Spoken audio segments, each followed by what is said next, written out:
Assalamualaikum warahmatullahi wabarakatuh. Pemirsa subscriber channel YouTube Mang Cecep Goro Bacep anu satia satuhu manco di mana wae ayana. Dina dangat ayeuna urang neraskeun hanca dongeng Sirot Jelema Gaib bagian ka-10.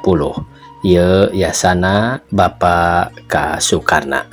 Satu acan dipedari ya dongengna sakumaha biasa ngaturkeun rebu nuhun laksa ketika bingahan ka anu tos satia satuhu manco ngomena ngalaikna kana ieu channel Mang Cecep Goro Bacep. Mudah-mudahan eta kasayan dibalas ku Gusti Anu Maha Suci. Amin ya Allah ya Robbal alamin. Sumangga supados teu nyangkolong teuing kana waktos wilujeng ngadangukeun.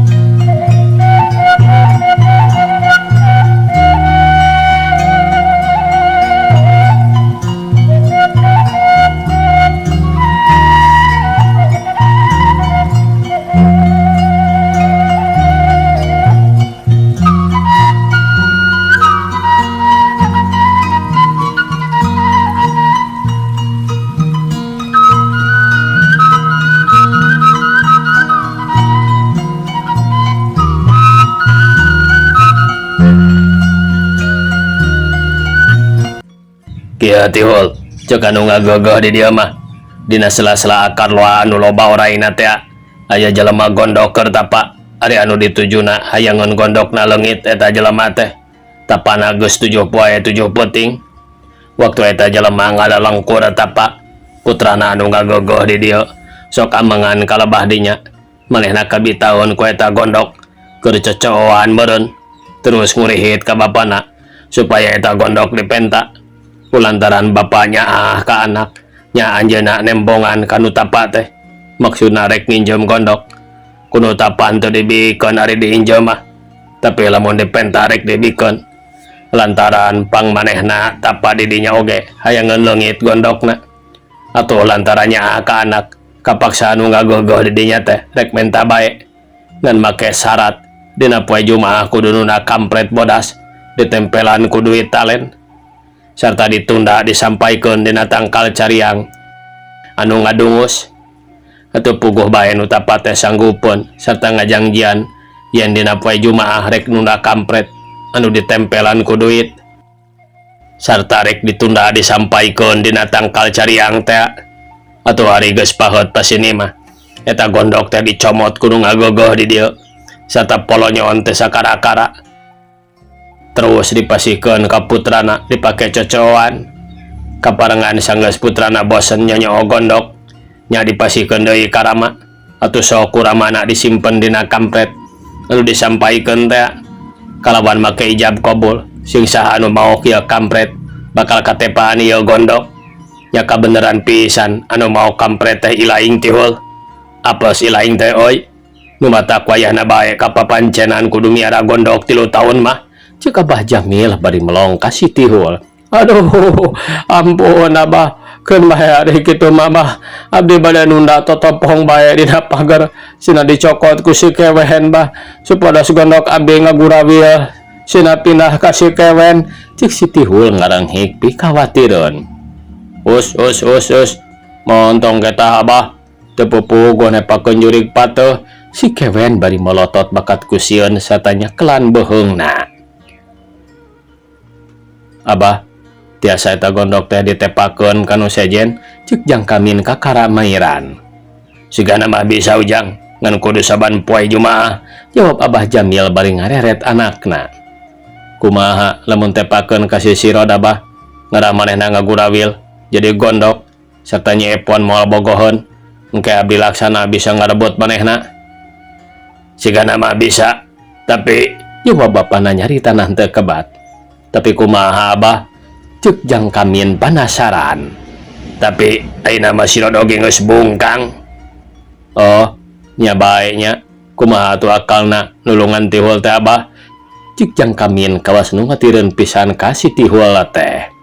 Keun bae daya keneh waktu, urang pikiran heula, jawab Abah Jamil bari ngahulang semua aya nu dipikiran. Atuh jab kabeh jarempeng ngadadak harita cempling lir gaangkat tincak bae, teu aya nu ngomong deui kawas beak piomongan. Nganu kadenge si Tihul keur ceurik inghak-inghakan bari ngusapan beheungna lantaran jadi endogan, manehna ngarasa sedih ku nasib anu tumiba. Malah Sirod anu ngintip harita terus ngalewas bari ngerutkeun halisna tetela anu ngaromong rek ngarah deui manehna supaya jadi gondokan. Dieu mah teu kitu seteh panyangkana geus paeh, tapi mun nyahoan hirup tangtu gondok dipindahkeun atuh manehna ngahruk bari balik ka imahna. Isuk-isuk manuk ricit tingkalacat tinggal lebara dina regang tatangkalan. Horeng maracokan hileud nu murungkut katirisan. Sorana teh rupa-rupa mata klesep nu ngupingkeun katambah poe nyerelek beuki lila beuki luhur. Tapi dina eta kampung mah sakitu poe luhur teh asa subuh keneh bae. Ku kitu teh mah pantes dan teu beda ti leuweung tempat nu lega kacida, tapi imah manicul celak kawas anu taya tatangga. Komo mun teu aya sawah tangtu diserbut leuweung sabab mani geledegan parinuh ku tatangkalan ari di jero lembur mah. Harita si Tihul moyan ngadaraykeun suluh nangka bari ngahruk ngalamun gawena ngantung kulo bae siga nu berat ku gondok. Ari Bah Jamil jeung kewennya kitu deui Jang Kamin harita henteu araya duka arindit ka mana sabab isuk keneh pisan manehna geus harudang ninggalkeun imah manehna. Si Tihul rembai cimata manehna ngarasa duka lantaran ku eta gondok datangna dadak-dadakan. Matak nyeri kana hate matakna langsa hirupna lain embung goreng patut, tapi asa teung teuingeun kudu ngalakonan kitu asa ditandasa batur. Atuh manehna teh rebeh kawas lain jago bae. Tina bakat mingku sedih si Tihul inghak-inghakan bari moyan diburuan manehna teu nyahoan harita aya nu ngaliwat sarta rag tukangeunana anu ngaliwat teh eureun. Bari netep ka si Tihul semunu heranan pisan sebab si Tihul keur ceurik siga nu kanyanyerian. Si Horeng anu ngaliwat Jang Sirod rek kanyiepon lantaran hayang papanggih, maksudna rek ngajak ngobrol jeung mantuan moe pare tambah cangkel taya gawe, tapi ningali si Tihul manehna watireun pisan pedah ceurik ungsrak-ingsrek ari pasalna mah nyaho. Ari pasalna mah nyaho lantaran peuting ngadenge waktu nu ngobrol diintip. Kang Tihul, kunaon ceurik segala rupa? Ceuk Jang Sirod api-api henteu nyaho. Nah, henteu nuluh sia Sirod, jawab si Tihul sanajan manehna teu nempo oge geus apaleun kana sorana yen eta teh si Sirod. Nempo mah enggeus, malah kuring teh awas pisan ti kalanggengan yen Kang Tihul ayeuna gondok. Ah, ti kalanggangan nagas paeh maneh teh penting tadi merenya Sirod maneh paeh teh lain dilalapkeun ku Abah Jamil. Cik si Tihul bari cengkat atuh breh gondokna meuni ngapurayot gede pisan nya kuring dilalapkeun ku Abah Jamil sareng Kang Kewen tah tepi ka hirup deui teh can waktuna kudu paeh malah kuring nyaho rupana anu nepakeun gondok Kang Tihul oge nyaeta anu ngagogoh di dieu anu rupana pikasieun. Jawab Jang Sirod bari netep nelak-nelak gondok si Tihul. Bisana hirup deui kumaha? Ceuk si Tihul semu heran sarta rasa ngewana leungit ayeuna mah timbul rasa hayang nyaho pangalaman Sirod. Sugan jeung sugan ceuk pikiranna teh Sirod bisa nulungan. Kuring oge teu ngarti Kang Tihul moal beda ti datangna eta gondok apan teu kahartinya. Tah kulantaran kitu ceuk pangalaman kuring mah urang teh ulah daek ngabinasa ka batur, ulah abong-abong urang loba pangarti, ulah abong-abong urang kuat kanu lemah teh meuni teu aya pangampura pisan. Tapi yakin geuning Kang Tihul urang teh aya nu ngatur, anu pinter aya nu minteran deui, anu kuat aya nu nguatan deui. Buktina kuring sababaraha kali disiksa ku Abah Jamil jeung ku Akang ngan matak herannya tibatan kuring nu paeh kalah Kang Tihul anu gondok. Cing pek pikira ku Kang Tihul anu bener waktu kuring indit ka pancuran teh nya harita kuring nyaho yen aya nu rek nunda gondok dina kampret. Tadina kuring hayang ngabejaan ka Abah Jamil jeung Kang Tihul, tapi lantaran kuring sieun dibinasa nya kapaksa teu ngabejaan. Atau teu matak heran lamun Kang Tihul henteu nyaho teh nya, sarta teu matak heran deui lamun ayeuna jadi gondokan teh, sabab Kang Tihul rek mau kampret anu dipake eupan kudu ngagogoh di dieu. Jadi lamun ampun kudu bisa nepungan deui anu ngagogoh di dieu. Cek si Rod bari netep ka si Tihul. Bana eta teh si Rod, jawab si Tihul semua hayang geura nyaho jawabanana ti si Rod. Nah, make salah sagala Kang Tihul, kuring mah moal ngabohong. Saha anu ngagogoh di dieu teh? Ari ngaranna mah kuring teu nyaho, ngan eta teh raja mun di urang mah Kang, serta aya alun-alun sagala. Malah lamun Kang Tihul percaya mah anu boga gondok keur amitan oge kasaksi ku kuring. Jeung ti eta jelema kuring dibejaan teh. Sabab waktu manehna nyembah ku kuring kasaksian, di mana keur nyembahna cek si Tihul beuki heran. Pelebah pancuran teh malah kuring keur kukumbah harita teh barang ngadenge anu disada kuring teh reuwas ari direret bet bangkong segede baboko. Ih, matak sieun ku rupana jeung gedena, tapi ku kuring henteu diganggu, sabab itu oge henteu ngaganggu. Ngan teu kung selila lar aya jelema ka pelebah eta bangkong anu keur lempang. Terus eta jelema teh nyembah serta ngomong ka eta bangkong anu basana amitan rek balik cenah, atuh puguh bae kuring teh heran serta nyamperkeun ka manehna anu keur sujud. Terus ku kuring ditepak serta ditanya, naha make nyembah ka bangkong? Ari jawabanna teh nya anu diceritakeun tadi teh eta bangkong sanyana mah jelema cenah anu geus nyomot gondokna teh teuing siluman teuing naon, ngan pangakuan anu tapamah jelema. Ari kadeuleu ku kuring mah bangkong bae anu gedena segede boboko. Sarta manehna nyebutkeun poe Jumaah rek nunda kampret atuh teteh lapisan lamun poe eta aya kampret teh sarta eta kampret dicokot ku Kang Tihul. Terus ngadadak Kang Tihul gondok tangtu moal salah deui eta teh pagawean anu ngagogoh ieu daerah sarta anu sok deleka anu sok sompral jeung anu kasebut jahat kudu ngerasakeun eta mamalana nyaeta gondok. Numawi wayahna bae Kang Tihul da eta mata maha urang ceuk jang si Rod bari netep. Aduh, teteh lah nya si Rod, lamun kitu mah uing teh salah, jawab si Tihul walau we deui rek ceurik. Jeung nyebut uing sagala kawas budak angon munding. Nah, Kang Tihul bet eleh ku gondok. Kumaha lamun dibeset bae hayang nyaho, ceuk si Rod bari netep. Nyeri si Rod jeung sieun paeh deui, jawab si Tihul bari netep meuni anteng kawas hayang ditulungan. Wah, cobaan bae hayang nyaho heula Kang Tihul, nya make nyeri sagala rupa. Puguh geus dicobaan ku peso rawut kakara oge kulitna meuni nyereset perih sarta getihan. Komo deui mun dibeset, hayang dicomot deui kuring mah si Rod. Kumaha nya akalna? Nyaho maneh pi akaleunana? Nyaho Kang Tihul, asal Kang Tihul bae ngarti ngagunakeunana. Piraku ari anu ngageugeuh di dieu bisaeun, ari Kang Tihul teu bisa. Wah, moal asup di akal, piraku manusia eleh kuno kitu nya. Geus bukti ayeuna eleh si Rod, tah geuning urang diterapan gondok tapi teu bisa ngalaan. Kumaha urang disebut unggul? Mana kaunggulan urang? Kaunggulan urang lamun urang bersih hate, lamun urang teradalaka ka batur, lamun urang nyaah kapada kaula, serta urang amal ibadah. Geus amal naon Kang Tihul keur urang dieu? Osok ibadah Kang Tihul atawa tara naon pagawean Kang Tihul jroning hirup di dunya teh? Ceuk si Rod bari netep. Nyaha si Rod, kuring ngarti ayeuna mah pagawean kuring ngan hayang nyingsieunan batur bae. Lamun geus sieunun terus diperes dipentaan, lamun teu beunang disingsieunan ditandasa, tah saperti ka maneh kuring ka maneh hayang nandasa bae euy. Malah lain kuring bae sanajan Abah Jamil jeung anakna oge sarua kaasup si kewen pipirweun make teu bener.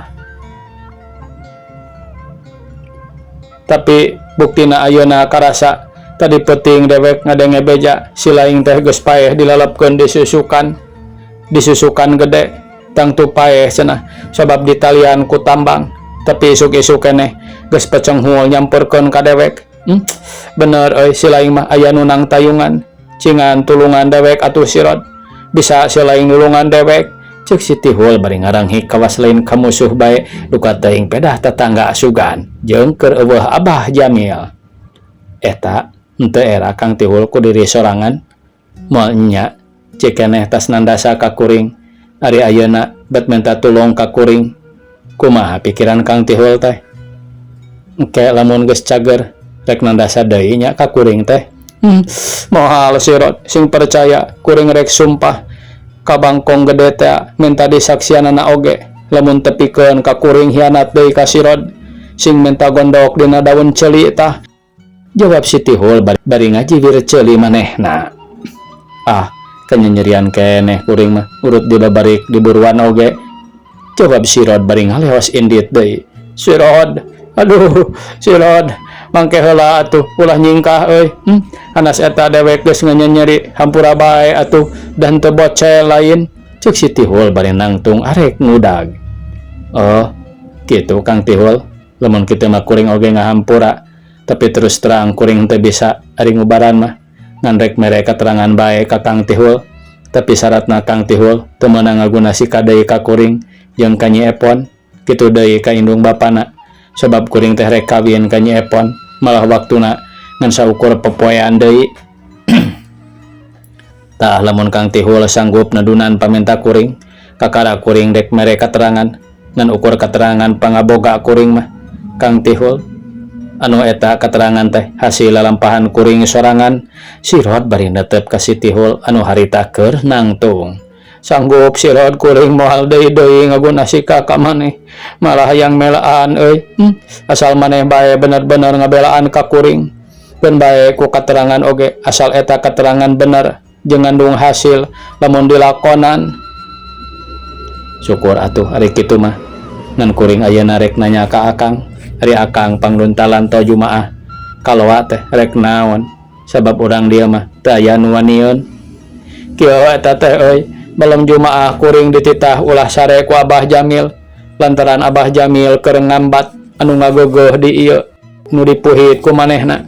Tapi ngan kuring wungkul jeung si kewen anu dititah cunggelik teh ari anakna mah sina ngaguhar. Tah cek rasa kuring harita teh kurang adil. Nu matak guhar bae kuring sare tepi kadatangna Abah Jamil kuring teu nyangka saeutik oge Abah Jamil bakal ngambek tanpa hampura malah jeung ngancam sagala ku sarena kuring peuting eta teh nyaeta kudu neangan duit keur nyieun sasajen deui lamun teu bukti cilaka cenah. Kulantaran kuring rada teu ngareunah nya ulin kuluntang kulinting handapeun loa teu sangka euy sirod keur mah butuh ku duit ari ieu breh kadeuleuk aya duit talen dina eta kampret sarta kampretna weteuh pisan atuh sabatae bae kuring tihot hat menca sarta kuring nyokot eta kampret. Tapi nasib kuring meureun sirod ari gurawil teh bohong kuring jadi endogan. Aduh sedih kuring teh leuwih sedih batan kesedihan anu geus karandapan ku kuring lantaran bohong kuring jadi gondok. Tenteuing nya sirod nunda gondok cuk si Tihul mah ningali Mbak. Tah lamun kitu mah tetela nya Kang Tihul anu ngajadikeun Akang bohong gondokan teh gara-gara nama Abah Jamil nya atawa lain nya sirod gara-gara Abah Jamil ku kuring oge geus kapikir. Tah lamun Kang Tihul ngarti gara-gara Abah Jamil naon salahna lamun ditempuhkeun ka manehna.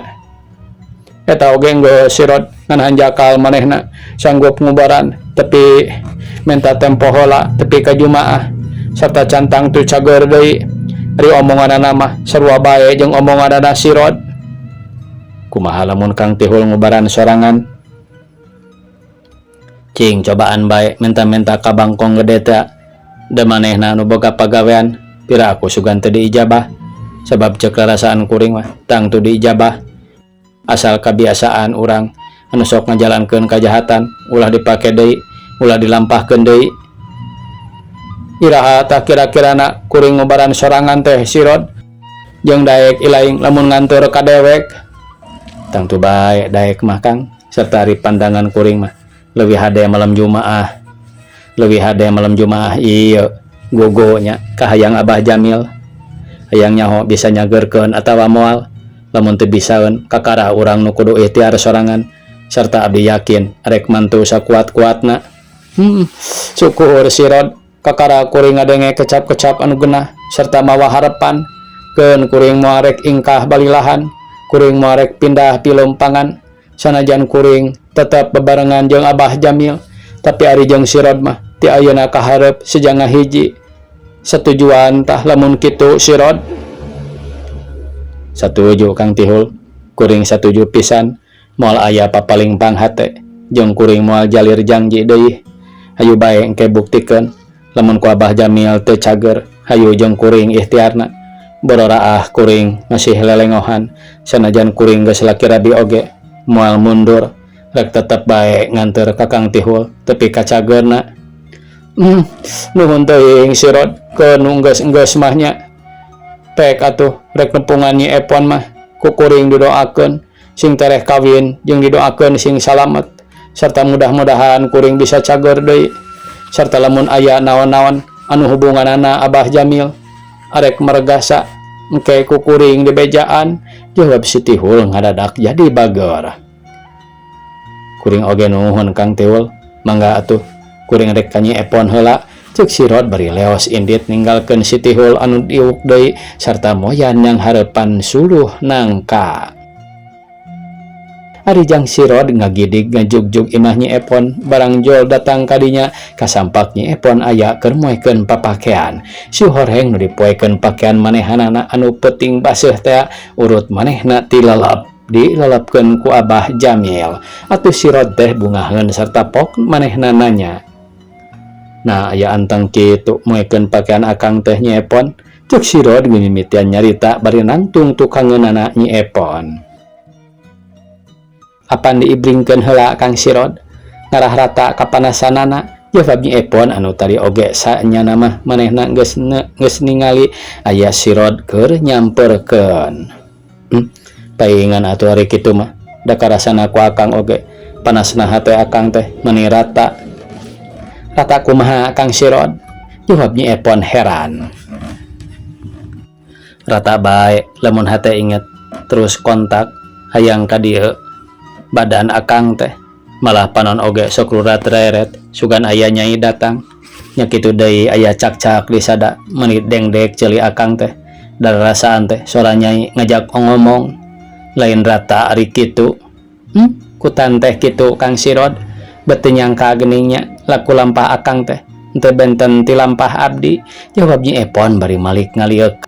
Atuh breh padeuleu beungeut. Jadi kitu deui kaayaannya ieu teh. "Sumuhun Kang, malah langkung ti akang rupina mah. Sareng mangga Kang si Rod karorompok geura margi Abah teu ka sawah. Nya kitu deui mage ayeuna aya di dapur ngantosan akang meureun," ceuk Nyi Epon sumunu atoheun pisan kadatangan jang si Rod teh. "Mangga Nyai," jawab si Rod pondok pisan. Atuh bring harita lempang arek muru ka imahna ari sup ka jero imah tetela kabeh araya keur ngadahar tangtang angin.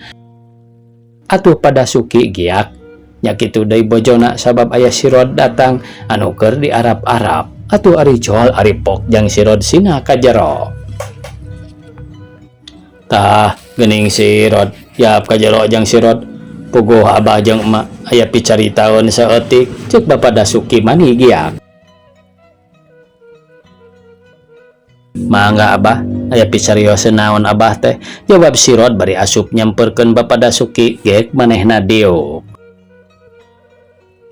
"Kieu si Rod pang diperlukeun panggih ayeuna teh, ari peuting mah acan kaburu nyarita." "Soal naon teh Abah?"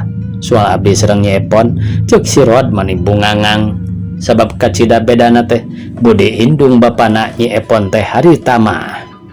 Nya soal ujang jeung si Nyai, Abah jeung emak boga pikiran anyar. Kulantaran di urang sok loba gogodana anu bakal jadi panghalang kana ngadahupna ujang jeung Epon. Kapaksa ayeuna ku Abah diatur kieu. ujang ti ayeuna kaditu geus bae aya di dieu. Serta ti poe ieu pisan ku abah rek diuruskeun kanu wajib, nguruskeun ngawinkeun ujang. Kumaha ajang sirod panuju lamun kitu. Tangtos bae abdi mah langkung ti bingah, langkung ti panuju abah, malah ngaraos gaduh bagja anu kalintang ageungna. Mung langkung ti payun mah bade sasadu bae abdi teh. Teu tiasa ngabantuna naon, da puguh sagala teu gaduh. Iwal ti badan sakujur anu aya teh jawab sirod, mani memendekan bakatku atoh.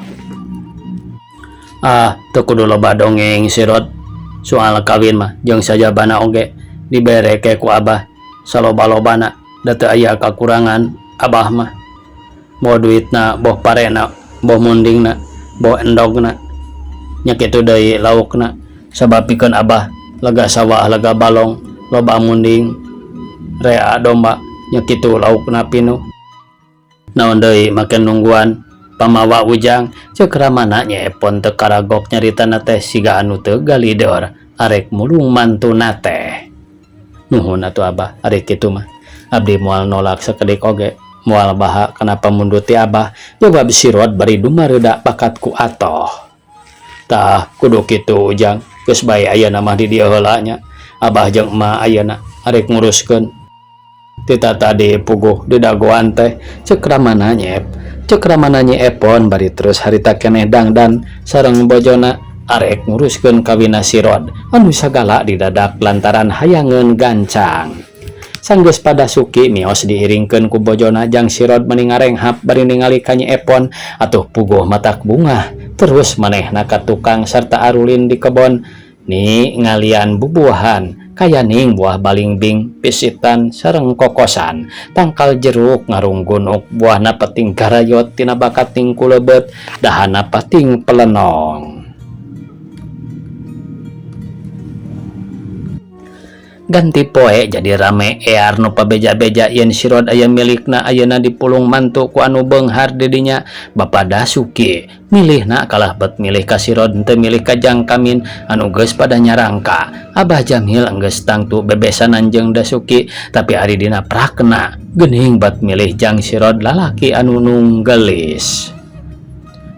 Atuh puguh Jang Kamin harita teh tepi ka gering humaragung humarurung di kamar teu daek bijil lantaran hatena panas manehna geus ngadenge yen nyiepon rek dikawinkeun. Walimahna poe Sabtu rek nyongcot saaya-aya ari dipestakeunana cenah. Sejen waktu bae lamun geus beres roes.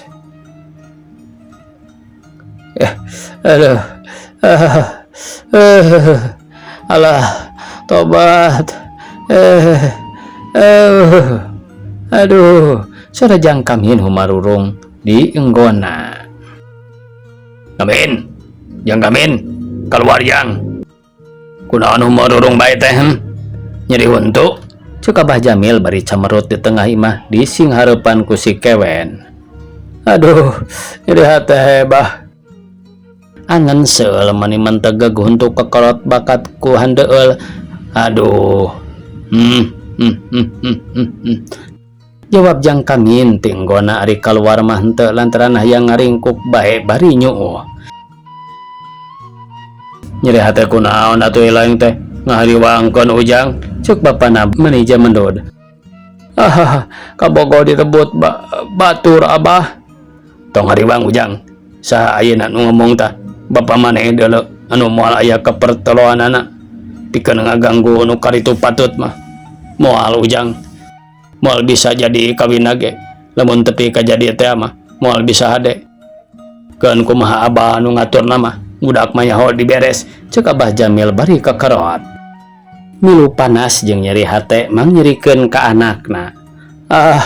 Jago sirod mah abah ditinggang ku kampak kalah kampakna ngaberi ka abah geuning dibarogo dilepaskeun isukna geus aya di imah deui. Kumaha eta teh pang bisa kitu abah? Geus bae maneh mah tong hayang nyaho keun kumaha kolotna ayeuna mah. Lamun si sirod ngagunakeun makhluk halus dilawan deui kuno halus.